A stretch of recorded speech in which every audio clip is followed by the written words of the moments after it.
Bonjour à tous et bienvenue dans cette nouvelle vidéo sur ma chaîne YouTube et on se retrouve aujourd'hui pour la review de l'épisode 6 de Game of Thrones, review qui arrive très vite sur la chaîne comme vous pouvez le voir car l'épisode est malheureusement sorti en plein milieu de la semaine, c'est sorti mercredi je crois, donc moi je l'ai regardé jeudi. C'est un peu dommage, ça fait quand même 2 leaks qui sont sortis sur cette série cette saison, avec 2 épisodes qui sont sortis une fois par piratage et une autre fois parce que HBO a foiré, en tout cas c'est HBO Espagne.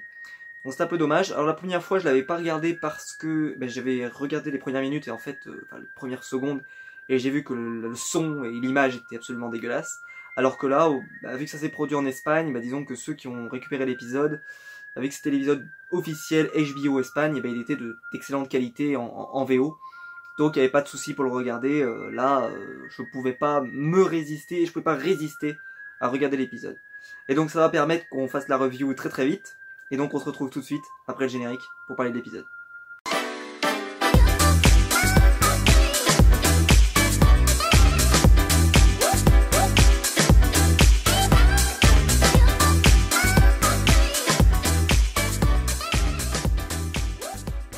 Donc il y a plusieurs parties dans l'épisode, mais on va quand même pas se mentir, l'épisode était vachement centré. C'est-à-dire que quand l'épisode commence, déjà je peux vous dire qu'on ne voit pas Bran dans tout l'épisode, c'est quand même bizarre parce qu'on va à Winterfell mais on ne voit pas Bran. On ne voit pas non plus Sam. Bon, on va me dire que Sam est en voyage, donc mais bon, vu les personnages ont une capacité à se téléporter, je pensais qu'on le reverrait tout directement. Non. Et on ne voit pas non plus ni Cersei, ni Jaime, ni ce qui se passe à Port-Réal en règle générale. Donc ça fait quand même 3 lieux importants qu'on ne voit pas. Donc on peut supposer que ces 3 personnages vont avoir un rôle dans l'épisode final. Parce que sinon ça ferait 2 épisodes où on les voit pas. Donc bon, Jaime et Cersei, j'ai aucun doute. Bran, ça prouve véritablement, et je vais en parler avec ce qui s'est passé dans l'épisode, qu'il ne sert véritablement à rien malheureusement. Et plus l'histoire avance, moins il sert à l'histoire. Et c'est un peu dommage parce que c'est un personnage qui avait un potentiel. Et plus ça avance, en fait, son histoire est utilisée pour d'autres personnages. Et lui, son histoire, il devient de moins en moins intéressante. Mais on va essayer de développer ça plus loin dans la vidéo. Avec ce qu'on a pu apprendre, en particulier sur les marchands blancs. Et ce que j'ai pu dire la semaine dernière sur la famille de Jon Snow. Alors tout d'abord, nous avons la première partie de l'épisode, on pourrait dire qu'il nous fait un périple de Jon Snow et de sa petite équipe pour aller à la rencontre des morts et des marchands blancs. Cette partie était vraiment insupportable. C'était des discussions qui n'avaient aucun intérêt, quasiment. Même pour les téléspectateurs, ça n'avait pas d'intérêt. Ils ont parlé de choses et d'autres, de choses qui ne faisaient pas avancer l'histoire, si vous voyez ce que je veux dire. C'est-à-dire que on vous balance une information, très bien, merci, mais c'est tout. Il n'y avait pas grand chose, on n'avait pas quelque chose d'intéressant qui est ressorti de toutes les discussions qu'on a eues. La discussion avec Jenry était nulle, la discussion avec, la seule discussion qui était peut-être intéressante, et encore, vraiment c'était, pour le dire, celle de Jorah et Jon, où Jon lui propose de lui redonner son épée, qui appartenait à son père. Et là, moi je me suis dit, c'est quand même un moment iconique si Jon ne garde pas son épée fétiche, quoi. C'est-à-dire que quand on imagine Jon, on imagine cette épée, grand griffe. Et bon, ça se produit pas, donc en plus, ça ne se produit pas dans la scène, donc c'est-à-dire que c'est vraiment des scènes comme ça, elles se passent, elles se déroulent, mais ça apporte pas grand-chose, je trouve que ça forge pas différemment les personnages. Après, je pense que c'était aussi qu'ils ont, chaque personnage a une scène, c'est-à-dire à un moment où il parle. Le limier parle. Qui c'est qui parle bien? Donc Jorah parle pas mal. La fraternité sans manière parle pas mal également. Qui c'est qui parle aussi également? Jon, forcément, parce qu'il parle un peu avec tous les différents personnages. Tormund parle un petit peu, mais sans que ce soit très intéressant. Et Gendry parle un petit peu, mais sans que ça soit très intéressant également. En fait, aucune discussion n'est véritablement intéressante. Et ce qui fait que le début de l'épisode, je l'ai trouvé assez pénible à regarder, pour être très honnête. Et en tout cas, toute cette partie-là, jusqu'à en fait qu'il y ait de l'action, parce qu'après, là, je vous le dis, bon, j'ai kiffé, hein, comme tout le monde. Mais la première partie de l'épisode, on va dire à peu près des 10 premières minutes, j'étais un peu dedans. D'ailleurs, l'épisode, je l'ai pas précisé, mais dure 1 heure. Il ne dure pas 50 minutes comme d'habitude. Là, il dure 1 heure. Et les 10 minutes de trop, peut-être qu'on les a eu au début. Alors après, je peux comprendre, hein, parce que vu que, comme je l'avais dit, les marcheurs blancs marchent doucement, là on a quand même pu voir qu'ils sont capables de courir, etc. Hein, donc ça me fait rire que quand même on voit qu'ils marchent doucement. Mais bref, ça c'est un détail.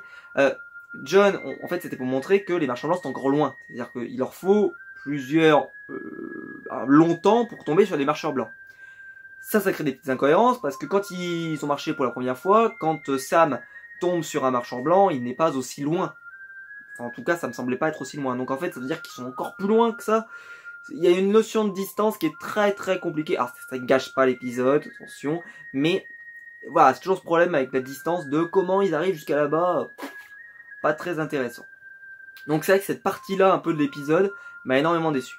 Et ensuite, parce que je parlerai de la partie avec Winterfell juste après cette scène-là, mais comme ça moi j'aurais fait vraiment ce bloc-là d'un intégral. Vous avez donc, il tombe sur des marchands blancs, après une longue marche, et que chacun ait eu une petite scène. Et il tombe sur un marcheur blanc avec des squelettes. Et là, le game s'arrête, puisqu'en fait, ils arrivent à capturer un squelette. Et le drame, enfin pourquoi pour moi c'est un drame, c'est qu'ils tuent un marcheur blanc. Et en tuant un marchand blanc, on a pu voir que ça faisait tomber les autres squelettes. Et que donc, si on considère que le roi des marcheurs a créé tous les autres, si on tue le roi des marcheurs, tout le monde meurt. Et là, ça pose question, parce que moi, je pensais qu'il y aurait quelque chose d'intéressant, et donc je parlais du rôle de Bran. Et en fait, le rôle de Bran, il n'avait que deux axes. Le premier axe, il est simple, il est simpliste. C'est, je révèle à Jon qu'il est un Targaryen. Mais aujourd'hui, d'autres personnages ont cette capacité.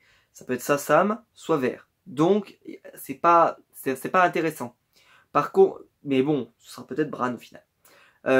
Puisque en fait, le problème c'est que là, Bran il ne reste plus le truc avec les marchands blancs dont je vais parler maintenant. C'est qu'on avait pensé aussi que Bran était la solution pour détruire les marcheurs blancs.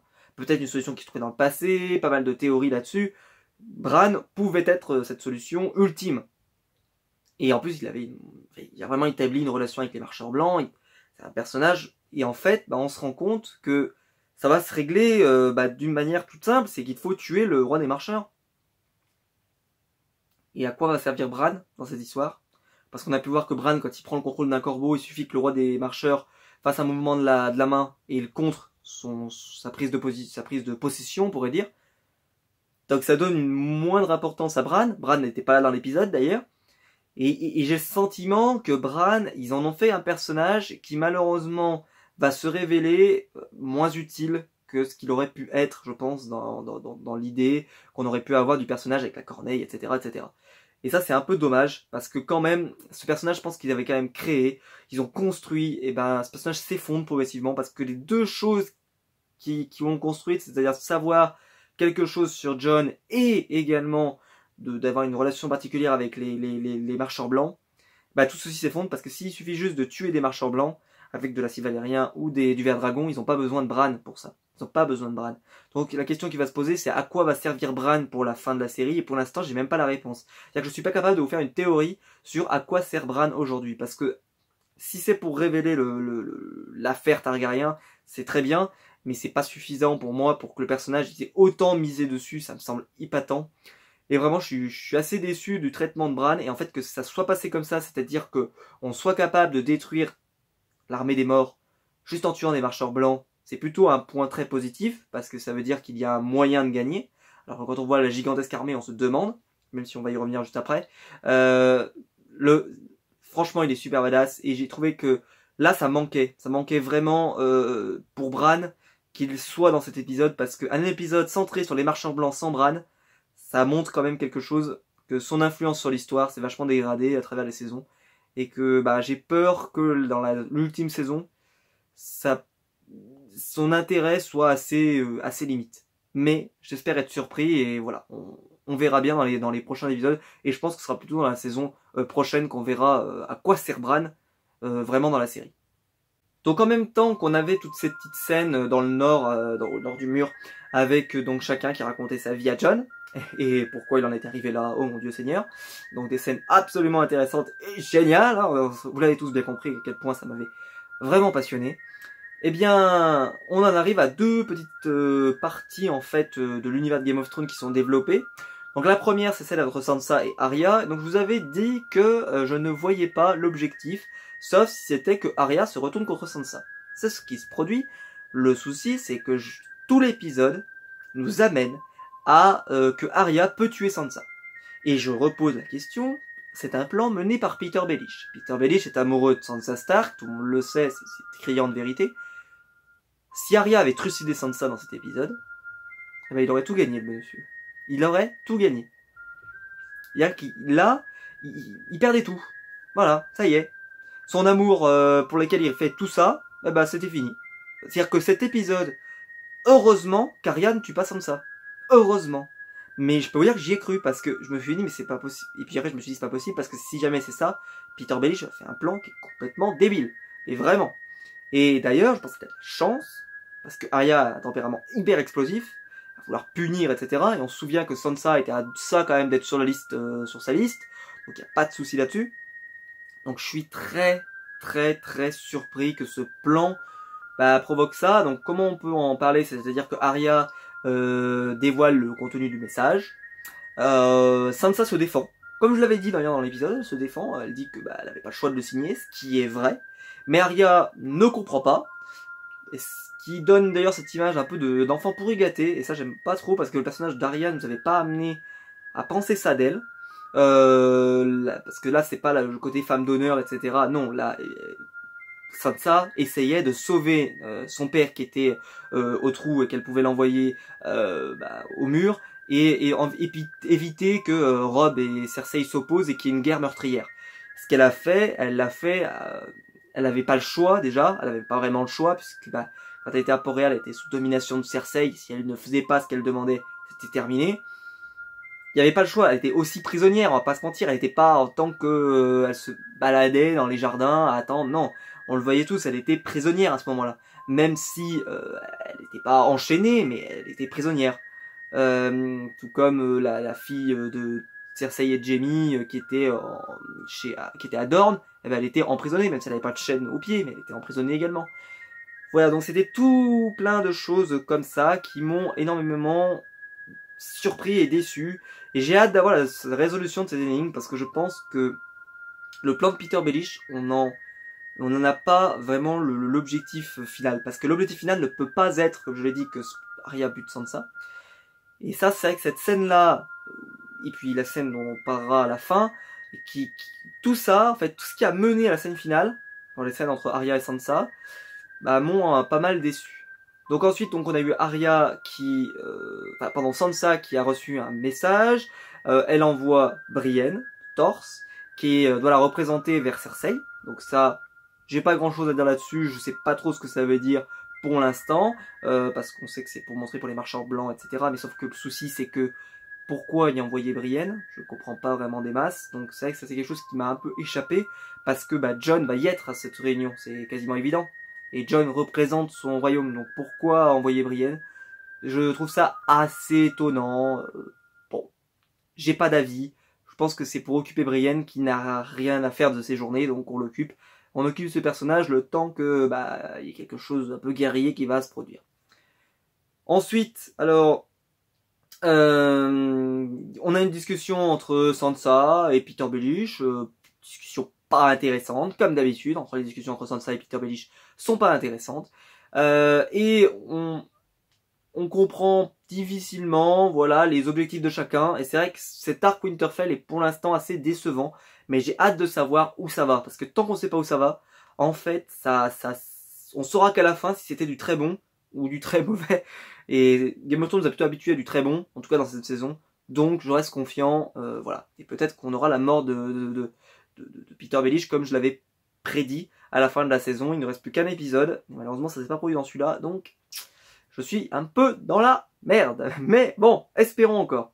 Et en même temps, donc il y avait les scènes coupées comme ça. On avait une nouvelle, comment on pourrait dire ça, une nouvelle divergence entre Tyrion et Daenerys. Et ça nous rappelle un petit peu l'épisode précédent où Varys avait dit à Tyrion qu'il faut absolument qu'elle écoute et qu'il faut obliger Daenerys à écouter. Elle n'écoute toujours pas plus qu'avant et voilà, la discussion est assez creuse. Je l'ai pas trouvée très intéressante parce que c'est plutôt des banalités qui sont échangées sur la guerre, en général, etc. C'est vrai que comme je le dis, cette première partie de l'épisode était vraiment assez bâclée. Malgré que ça a aidé beaucoup à la scène où Daenerys s'en va. C'est-à-dire que cette scène-là a beaucoup aidé à qu'elle soit encore plus importante et encore plus marquante. Mais Donc là, en fait, Tyrion, on se rend compte qu'il n'a pas beaucoup de pouvoir sur Daenerys et qu'il n'a toujours pas trouvé la solution pour mieux la conseiller, pour qu'elle l'écoute mieux, comme lui avait demandé à Varys. Donc la discussion porte autour de plusieurs thèmes. Hein. D'abord, il lui dit qu'elle est amoureuse de Jon et que Jon est amoureux d'elle. Il dit pas ça comme ça, mais il le dit quasi. Il dit que Jon est amoureux et tu sens bien qu'elle aussi est amoureuse. On va pas se mentir, c'est criant de vérité. Après, il raconte des choses sur sa sœur, qui connaît bien sa sœur, qui sait ce qu'elle va faire, nanana. Voilà, pas des choses très intéressantes. Et j'avais parlé dans le trailer que on voyait que Daenerys était particulièrement triste, et je pensais que c'était en apprenant une mauvaise nouvelle, et pas du tout. C'est juste en fait voilà, elle avait peur pour Jon, on peut supposer, pour Jorah, accessoirement si elle se souvient de lui, mais plutôt pour Jon. Et voilà, c'est juste pour ça. Alors que moi je pensais qu'elle avait appris vraiment une nouvelle triste. Et c'est vrai que toutes ces scènes-là, mis bout à bout, avec les premières scènes dont j'ai parlé juste avant, ça a énormément alourdi l'épisode.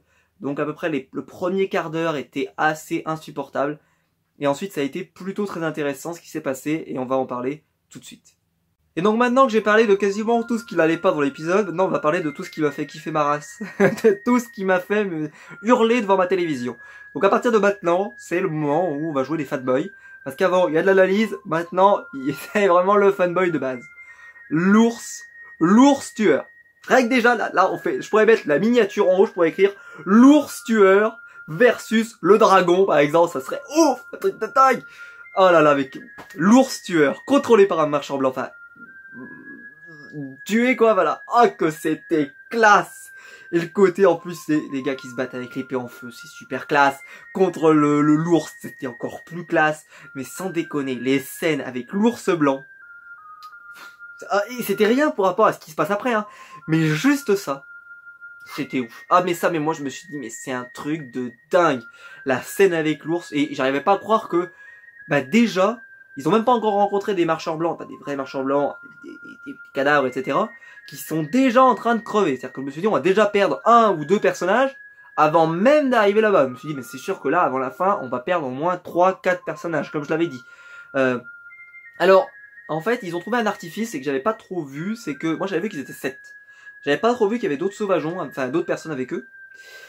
Et en fait si, et c'est surtout eux qui ont servi de chair à canon dans l'épisode, ce qui est un peu dommage, puisqu'on n'a qu'un seul mort dans les personnages, on va dire, essentiels à la série. Ce qui est un peu dommage. Et donc d'ailleurs, en plus, ce qui est effarant, c'est que sa mort provient pas de la guerre contre les marchands blancs, mais de cette guerre-là, juste avec l'ours.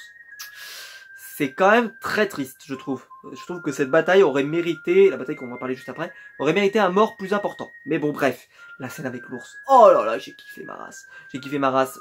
En plus, il y avait ce côté vraiment un peu dans le brouillard. L'ours qui sort, bam, d'un coup, avec des yeux bleus. Enfin, oh là là, c'était super kiffant. Alors, il était bien fait, sans être trop bien fait, pas se mentir.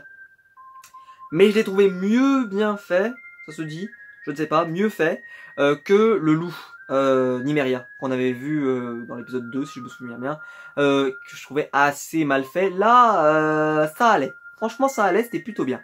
Et franchement, mais wow, cette scène avec l'ours, fanboy total. Donc ensuite, ils arrivent à capturer un... Donc il y a la mort d'un des marcheurs, un marcheur blanc, qui fait tomber donc tous les autres, donc, dont j'ai parlé juste avant. Et alors là, tout le monde se fait encercler par les morts.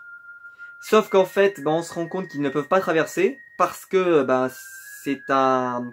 Comment on pourrait dire ça, une sorte de patinoire où en fait, si jamais on met le pied dessus, ça peut s'effondrer et on peut passer à travers. Donc ils s'arrêtent tous. Ce qui m'a paru extrêmement surprenant pour plusieurs raisons. Je veux dire, pourquoi le roi de la nuit a-t-il peur de perdre des morts? Le gars, il peut recruter à vitam aeternam des gens. Il y a pas de problème.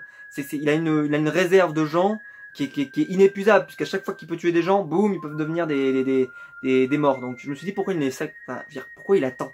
Je trouve ça assez surprenant. Bon bref.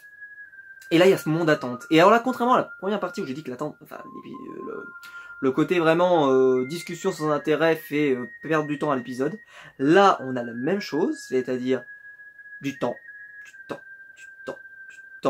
Et pourtant, ça servait l'épisode. Contrairement à ce que j'ai dit au début, là, vraiment, on avait le sentiment d'une pression, d'une oppression constante et tout. la mort d'un des personnages, vraiment c'était génialissime. On avait qu'une seule, on sentait la détresse des personnages qui ne peuvent rien faire contre ça. Je ne l'ai pas précisé, mais Gendry avait réussi à s'enfuir, donc ensuite il va colporter un message pour amener les dragons de Daenerys. On savait tous à partir de ce moment-là que des dragons allaient arriver, mais moi j'avais peur qu'ils n'arrivent pas à temps. C'est-à-dire qu'ils ont joué avec le temps, et c'est l'épisode qui a été, à partir de ce moment-là, extrêmement bien construit.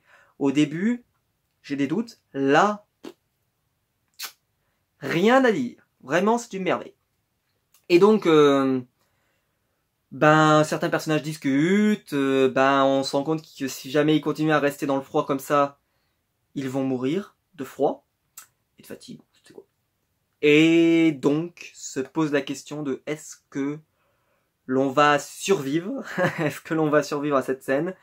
Quels personnages vont survivre? Et là, c'est vrai que le déclenchement de l'attaque, ouais, voilà, je dirais juste un mouais. Comment on pourrait résumer ça? Le gars, le limier, s'amuse avec une pierre. Et en fait, là où on voyait que la patinoire était extrêmement fragile, il envoie sa pierre dessus et la glace ne casse pas. Et là, oh putain, la glace ne casse pas. Et tu as un des morts qui avance et qui regarde si ça tient la route. Et il voit que ça tient la route. Et là, toute l'armée qui avance. Cette scène était ouf. Cette scène était ouf, malgré que franchement... le truc avec le caillou, non attends, franchement, tu pouvais pas t'empêcher, tu pouvais pas ne pas le donner, ne pas le mettre, ne pas l'envoyer le caillou, t'étais obligé de le faire. Je suis pas certain.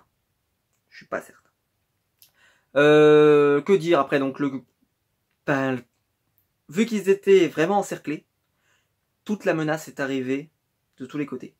Et alors, ce que j'ai pas trop compris, pour être très honnête, c'est comment ils ont fait pour pas se faire prendre, parce que on voyait surtout la menace arriver que d'un côté, alors qu'ils étaient encerclés de partout. Et en fait, on voit qu'ils montent sur une sorte de petit renfoncement, petite montagne, mais une montagnette, c'est-à-dire un petit truc surélevé. Donc quand même du bol, au milieu, là où ils étaient posés, il y avait quand même un petit support un peu plus élevé, ce qui empêchait les gens du fond d'arriver vraiment sur eux. Je trouvais ça assez moyen, parce que je le voyais pas. C'est-à-dire que quand on n'avait pas d'action, j'avais pas le sentiment qu'ils étaient en hauteur. Je sais pas si j'arrive à me faire comprendre. Peut-être que ceux qui ont vu plutôt l'épisode comprendront un peu mieux. Mais j'avais pas le sentiment qu'ils étaient en hauteur. Voilà. Et là c'est de la baston. On kiffe notre race. J'ai vu, alors je vais vous refaire la même scène que dans l'épisode avec le dragon. J'ai vu Jorah mourir 3 fois. Tormund. Mais lui on l'a vu mourir. On l'a vraiment vu mourir. C'est-à-dire que Tormund, normalement, dans cette scène, mourrait. Comme c'était fait, comme c'était produit, comme c'était... Enfin, des zombies qui se tombaient dessus, c'était vraiment une mort à la Walking Dead, en plus. Il mourrait. Et là, un peu à la Glenn, il se fait ni mordre, ni rien. Le gars, il s'en sort. Bravo. Bravo, champion, parce que franchement, là, le gars, il y a des zombies qui lui tombent dessus de partout. Et il prend pas un coup dans la gorge... Vraiment très très impressionnant. Donc c'était un peu surréaliste. Et donc on attend que Daenerys arrive. On ne sait pas si elle va arriver. Et donc là c'est là que je place que en fait on a pu voir dans plein milieu du combat que le message est arrivé à Daenerys et que Tyrion ne veut pas qu'elle y aille. Et là on se dit mais Tyrion voudrait qu'il meure tous ces gens. Qui est le gentil dans l'histoire? Et j'ai posé la question de, justement, j'avais dit que Daenerys était quand même un côté un peu... C'était peut-être la grande méchante de l'histoire. Cet épisode m'a un peu fait dévier de ma route. Je pense que c'est peut-être plus compliqué que ça. Malgré tout, je reste un peu convaincu, mais moins qu'avant. Parce que cette scène, on voit qu'elle a bon fond. Et vraiment bon fond. Et parce que la raison... le ferait que elle n'irait pas sauver ces gens. Et d'ailleurs, c'était très intéressant parce qu'on voit que elle raisonne, elle décide de brûler les Tarly, et que là, elle raisonne, elle devrait rester en sécurité, parce que si elle meurt, c'est grave. Et en fait, c'est le cœur qui dirige, et elle part. Donc ça veut dire qu'elle a encore un cœur, et qu'elle fait encore certains choix, pas uniquement par rapport au pouvoir. Et ça, c'était vraiment le plus intéressant de la scène. Bon, ça a encore rappelé que Tyrion n'avait aucun pouvoir sur elle. Je l'ai déjà placé, je le replace pas. Et là, et bah donc, on attendait Daenerys parce qu'on savait qu'elle allait arriver. Mais on n'arrivait pas à savoir s'il allait avoir un mort, 2 morts, 3 morts avant qu'elle arrive. Parce que bah, on avait déjà eu un mort de la fraternité sans bannière, on pouvait en avoir un deuxième, on pouvait avoir Tormund ou Jorah, je l'avais dit, puisque c'était les 3 personnages qui pouvaient vraiment mourir, les autres étaient immunisés. Et là, il y a eu un choix assez épatant. C'est que Daenerys arrive dans une scène hyper stylée. Elle brûle tout. Mais vraiment, mais j'arrête pas de le répéter, mais un dragon. Là, quand on a 3, un dragon. C'est clairement la ultime, quoi. C'est-à-dire que ça crame tout. C'est un truc de dingue, t'as pas besoin d'acier valérien. T'as 3 dragons, ça crame tout. Et là, bah, Daenerys se retrouve à essayer de vouloir sauver les gens, on comprend bien. Et là, le roi des marcheurs. Là, on fait une petite pause. Cette image, je pense que cette image a marqué la série pour très longtemps. Parce qu'on avait vu Bronn tirer avec un scorpion sur un dragon. C'était classe, c'était stylé. Franchement, comme c'était tourné, c'était stylé. Mais là, avec le marcheur blanc, qui le fait sans armes, sans catapulte, sans rien, et qui tout simplement, avec un tour de lancer de javelot, lance sa lance, et percute le dragon. Le dragon tombe dans la glace, et disparaît. Mais cette scène-là était absolument dingue. La détresse, la peine dans le regard de Daenerys qui voit l'un de ses bébés, un de ses enfants, disparaître dans la glace. C'était super. Elle joue très très bien, Emilia Clarke, tout le monde le sait, mais là c'était vraiment super fort. La musique, l'émotion, j'ai eu de l'émotion. Et je peux vous dire que moi j'avais pas du tout envie qu'elle touche Drogon, parce que Drogon, bah, c'est quand même le dragon qu'on aime tous. Les 2 autres on les aime un peu moins. Mais alors là, oh là là. Et alors je suis quasiment sûr que c'est Viserion qui est tombé. Parce que comme je l'ai dit, bah en fait Rhaegar serait le dragon de Jon Snow. Et que bah, Drogon serait le dragon de Daenerys. Donc je pense qu'ils ont sacrifié Viserion. Je peux me tromper, mais je pense qu'ils ont sacrifié Viserion. J'arrivais pas à y croire. C'est-à-dire que quand je l'ai vu tomber, mais j'aurais jamais pensé qu'un marcheur blanc pourrait tuer un dragon. Ils avaient pas le matériel, on les avait jamais vus avec des armes de jet, etc. Jamais. Jamais. Et en fait, ils n'en ont pas besoin. Ça donne une puissance à ces marcheurs blancs qui est incommensurable. Bon, alors ensuite, Daenerys essaie de sauver les gens, ce qui est plutôt intéressant. Elle les attrape tous, et là, voilà. Jon refuse de monter, enfin en tout cas ne monte pas, et continue de défoncer du mort. Pourquoi? Je ne comprends pas, parce que ils avaient le mort, ils l'avaient emmené, c'était bon. Et en fait, ben, Jon se fait prendre au piège, et ben, potentiellement meurt, puisque là, à ce moment-là, on peut croire qu'il meurt. Et alors il crie à Daenerys, va-t'en! Et alors elle hésite énormément, ce qui prouve encore une fois son bon cœur, et elle s'en va. Là, son cœur s'affaisse, et sa raison reprend, contrairement à la scène d'avant. Et elle dit, bah non, il faut que j'y aille, sinon on va mourir, on va tous y rester. Et on a quand même un mort, qui est très important, qu'il faut absolument montrer à Cersei, etc. On est obligé. Et la scène était incroyable sur ces points-là. Franchement, c'était de la baston, pure baston.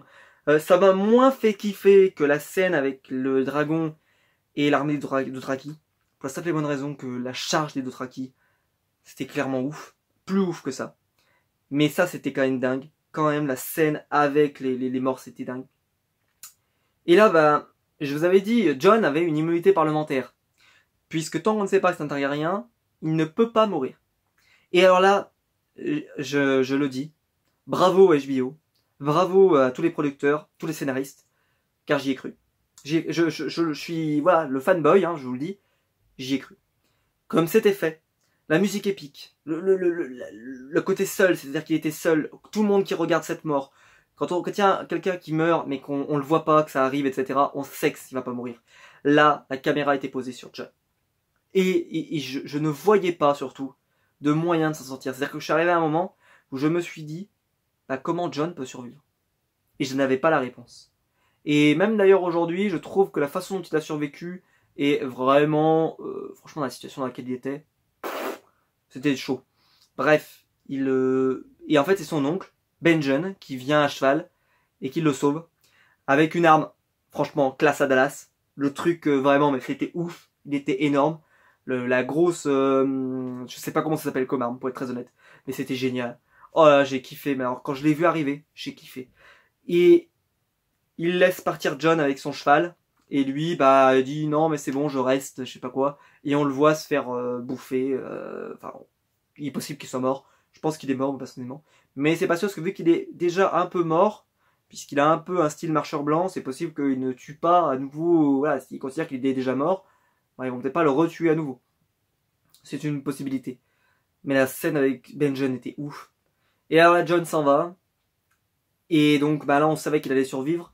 Malgré qu'on peut se douter quand même que, bah là, il était tombé dans la glace, il avait froid, etc. Donc on peut vraiment avoir des doutes sur le fait que John aurait dû survivre dans cette scène. Selon moi, non. Mais c'était ouf, cette scène. Et vraiment, moi, j'ai kiffé parce qu'il y avait énormément de choses hyper intéressantes dans la scène. Et John part avec son cheval, et là, on sait qu'il va survivre. Il n'y avait aucun doute là-dessus. Mais j'ai trouvé ça dingue. J'ai trouvé ça dingue parce que la façon dont ça a été fait, j'y ai cru. Et pourtant, je vous ai dit dans l'épisode précédent, le limier ne peut pas mourir, Gendry ne peut pas mourir, et John ne peut pas mourir. C'est-à-dire que ça aurait été Tormund, à cette place-là, il mourrait. C'était Jorah, il mourrait. John ne meurt pas. C'est-à-dire que c'était une scène faite pour qu'un personnage iconique meure. Comme ça a été tourné, la musique épique, le moment, c'est-à-dire que là, on s'attarde, on prend du temps pour qu'on voit et qu'on ressente la mort d'un personnage, et elle n'arrive pas. Donc bravo HBO, bravo aux scénaristes, dommage que l'épisode est leaké parce que ça veut dire qu'ils n'auront pas peut-être la meilleure audience, et pourtant cet épisode méritait une audience de dingue aux États-Unis parce que c'est clairement l'un des meilleurs épisodes que j'ai pu voir de Game of Thrones. Ça ne vaut pas l'épisode avec le dragon, mais ça en est vraiment pas loin sur tous ces aspects-là, parce que question construction, le début de l'épisode m'a vraiment gâché un petit peu le rythme. Mais dès que c'était lancé après, c'était que du plaisir. Vraiment, c'était que du plaisir. Et je pense qu'on a tous aimé et on a tous kiffé. Et donc on termine avec les deux scènes et la dernière scène. Pour l'instant, deux scènes vraiment... 3 scènes, alors on va dire 3 scènes. Première scène, Sansa et Arya. Sansa découvre que Arya est une sans visage. Je suis pas sûr qu'elle comprenne véritablement à quoi ça correspond, Sansa. Mais elle comprend que sa sœur est devenue une assassin. Et ça, c'était quand même assez intéressant parce que bah, je pensais pas qu'elle le découvrirait comme ça. Mais c'est pas si mal. Franchement, c'était pas si mal comme façon de découvrir le truc. Et vraiment, j'ai bien aimé la scène. Mais là, comme je l'expliquais avant, bah, dans cette scène, Arya aurait pu tuer Sansa. Sans hésiter. Pour la punir d'avoir d'avoir trahi la famille, etc. Elle ne le fait pas. Donc Peter Baelish a eu dans le fond plutôt... Ah voilà, il a eu raison, parce qu'elle ne le tue pas, mais ça a créé une tension entre les deux, donc il a eu raison. Mais vraiment, il a eu du bol aussi, parce que pour moi, là c'était une scène, on pouvait perdre Sansa assez facilement, je pense. Parce qu'on sent qu'Arya en plus n'hésiterait pas par exemple à la faire destituer, sans aucun problème, et sans remords. C'est un risque, je sais pas si elle va le prendre dans le prochain épisode, mais ça c'est quelque chose qui m'intéresse énormément parce que, comme elle le dit, si jamais elle révèle ça, il est possible qu'elle perde le soutien de tous ceux qui la suivent, et ça, ce serait assez dangereux pour la série. Mais ce que je trouverais extrêmement bizarre, c'est quand même, je veux dire, cette famille, elle a tellement souffert que maintenant, même entre eux, il faut qu'ils se fassent souffrir. Je trouve ça épatant, et donc c'est pour ça que je pense que Peter Baelish va subir un contre-coup, parce que si c'est une guerre entre sœurs, je pense qu'il n'y a pas assez d'épisodes pour développer ça correctement. Donc, alors que le truc avec Peter Baelish, on a déjà des bonnes bases, ça ne demande pas beaucoup d'efforts. Parce qu'il faut se rappeler qu'il n'y a que peu d'épisodes, maintenant il n'en reste plus que 1 avant le final, et après il n'y en aura plus que 6. Donc on n'a pas le temps de faire tout ce qu'on veut, hein. Je vois énormément de vidéos théories, il faut avoir le temps de faire tout ça, hein. C'est-à-dire que quand on a plein de temps, oui, on a plein de temps pour faire un truc, par exemple, spécial, un épisode spécial sur les enfants de la forêt, j'aimerais bien moi, mais il en reste plus que 7. C'est compliqué de faire un épisode que sur les enfants de la forêt. il va falloir, ou alors il faudra faire un max de vision de Bran, mais un max, pour voir pas mal de choses qu'on a envie de voir. Plus de choses sur les marcheurs blancs, plus de choses sur les enfants de la forêt. Ça fait beaucoup. Ça fait beaucoup. Et un peu trop d'ailleurs. Et après donc la scène aussi qui a fait kiffer, c'est Daenerys qui vient au chevet de Jon. Elle voit que en fait il a vraiment pris des coups de couteau, dont un dans le cœur, ce qui lui rappelle qu'on lui a dit qu'il avait pris un couteau dans le cœur. Donc elle voit qu'il a beaucoup souffert mais qu'il a survécu. Elle lui prend la main et Jon lui dit que si jamais il pouvait se lever, qu'il se mettrait à genoux et qu'il lui prêterait allégeance. Ça arrive un peu comme un cheveu sur la soupe, mais c'est pas étonnant vu que les deux personnages ont appris à se comprendre et à se connaître, et qu'on voit que Daenerys s'est attachée à Jon, et que je pense que Jon l'a ressenti qu'elle s'était attachée à lui, et les deux se sont vraiment, ils se sont trouvés, et qu'en fait ils se craignent plus maintenant, et qu'ils peuvent se faire beaucoup plus confiance. Et c'était pas mal amené, je trouvais que c'était plutôt bien amené, un peu rapide, mais bien amené quand même. Vu le peu d'épisodes, c'était bien amené. Surtout qu'en plus, Jon avait vu quasiment la mort. Voilà, il fait ce choix maintenant, il dit si je l'avais pas fait avant, je l'aurais regretté, donc je le fais maintenant. Comme ça, c'est fait. Et on termine avec la scène qui va faire kiffer. Mais pas maintenant, mais dans 4-5 épisodes. Maintenant, on a un dragon marcheur blanc. Eh oui. Et alors, je vais poser la question de si on a un dragon marcheur blanc, est-ce qu'il faut du vert dragon pour tuer un dragon marcheur blanc? Parce que si c'est ça, d'accord, on est mal, parce qu'il va falloir créer une arme énorme, faite en verre dragon ou en acier valérien, qui va être difficile à faire. Je pose la question, je suis, voilà.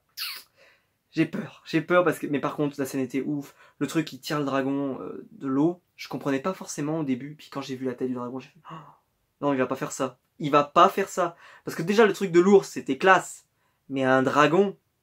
Alors, en vrai, le truc dommage, c'est que si jamais ils nous échangent le dragon contre l'ours, c'est qu'on récupère le dragon, mais on perd les ours. Ce serait dommage. Parce que les ours, j'ai trouvé ça tellement stylé. Que le dragon, on l'a déjà vu, puis on aura des dragons avec Daenerys. Mais en tout cas, si ça nous promet une bataille dragon contre dragon, versus. Voilà. Que dire? Bataille de dragons, on va batailler entre tout le monde. Oh là là, ça va être ouf. En plus avec des marchands blancs qui peuvent envoyer des armes comme ça en direction d'un dragon et le trucider. Voilà, j'ai qu'une seule chose à dire, c'est bravo HBO parce que l'épisode était ouf. Dommage pour la toute première partie. Voilà, il a duré 1 heure. En 50 minutes c'était faisable aussi. Mais c'est pas grave, on a kiffé. Et moi j'ai hurlé devant ma télé plusieurs fois quand il a ramené le dragon à la vie. Quand je croyais que Jon allait y rester, quand Tormund allait y rester, vraiment, j'ai eu plusieurs fois où j'ai eu, des fois vraiment où j'y ai cru. J'ai cru. Alors là, quand la mort du dragon, clairement, c'est pour moi c'est la scène vraiment la plus stylée qu'on ait pu voir depuis très longtemps et je la trouve géniale. Ça m'a ému et pourtant j'étais pas attaché à tous ces dragons, mais alors ça m'a vraiment ému. Et vraiment, voilà, j'ai adoré. J'ai adoré. Et je pense avoir parlé de tout là, mais voilà, je pense que la vidéo sera pas trop longue, mais quand même, parce qu'il s'est passé tellement de choses que vraiment, waouh, quoi. Ça méritait de prendre du temps pour en parler. Parce que quel épisode. Et donc voilà, on se retrouvera donc nous la semaine prochaine pour le dernier épisode. Je pense que je ferai une vidéo pour le dernier épisode. Puis après une vidéo de saison peut-être, avec une vidéo de saison plus théorie. Ça pourrait être sympa. Je ferai les 2 vidéos. Je verrai ça selon si j'ai le temps de faire les 2 dans la même semaine par exemple. On verra bien d'ici là. J'espère que l'épisode ne va pas leaker. S'il vous plaît, qu'on puisse en profiter tous ensemble lundi, et qu'on soit pas obligé, parce que moi par exemple je l'ai vu jeudi, donc vendredi j'ai pas eu besoin de me faire spoil, donc c'était bon. J'ai vu des personnes que j'ai croisées à mon travail qui se sont fait spoil le vendredi. C'était à leur risque et péril, on va dire attendre tout un week-end, 3 jours, 4 jours pour voir l'épisode qui était diffusé le lundi, c'était dur. Et moi j'ai pas pu attendre, j'ai pas pris le risque d'attendre. Surtout quand j'ai pu voir que certains disaient que c'était l'épisode le plus génial qu'ils avaient vu depuis longtemps, que c'était un épisode ouf, etc. Je me suis dit, il va y avoir du spoil, il va y avoir des choses qui spoilent. Et c'est vrai qu'il y a eu des images qui ont été diffusées, qui spoilaient, il y a eu beaucoup de choses qui spoilaient, trop. Et c'est quand même dommage que, encore une fois, Game of Thrones ait encore subi ce leak. Déjà que tout le scénario est sorti. Si vous pouviez ne pas faire sortir les épisodes, ce serait quand même bien, parce que le scénario est sorti. Si on n'a pas envie de le voir, on le voit pas. Par contre, les images, elles circulent sur YouTube, elles circulent sur Facebook. En plus, il y a des connards, ils mettent sur une vignette YouTube le dragon en train de mourir. Super, super. Ah bah franchement, classe pour le spoil. Comme ça, tu peux pas l'éviter comme ça. Surtout qu'en plus, avec l'algorithme de YouTube, c'est capable de finir en tendance. Et si ça finit en tendance, tu le vois sur ta page. Donc là, ou alors si ça finit dans tes recommandations, t'imagines, c'est encore pire. Bref, c'est vrai que ça m'a un peu saoulé. Et heureusement, je ne me suis pas fait spoil parce que j'aurais été dégoûté. Et donc voilà, donc n'hésitez pas à mettre un pouce bleu en la vidéo si la vidéo vous a plu. C'est ce qui aide le plus la chaîne. Donc n'hésitez pas. N'hésitez pas aussi à vous abonner pour ne pas rater les prochaines vidéos. Et surtout pas la prochaine qui sera le final de la saison. Mais aussi pour assister à toutes mes autres vidéos que je produis sur la chaîne. J'essaie d'animer la chaîne le plus souvent possible, à faire une vidéo par semaine. Et je m'y tiens. Donc je fais toujours une vidéo toutes les semaines. Et donc nous, on se retrouvera donc très vite. Je sais pas si j'ai d'autres vidéos que je vais vous sortir cette semaine. Sinon, on se retrouvera directement pour le prochain épisode de Game of Thrones. En tout cas, c'était un plaisir de vous faire cette vidéo. Et on se retrouve très vite. Ciao tout le monde!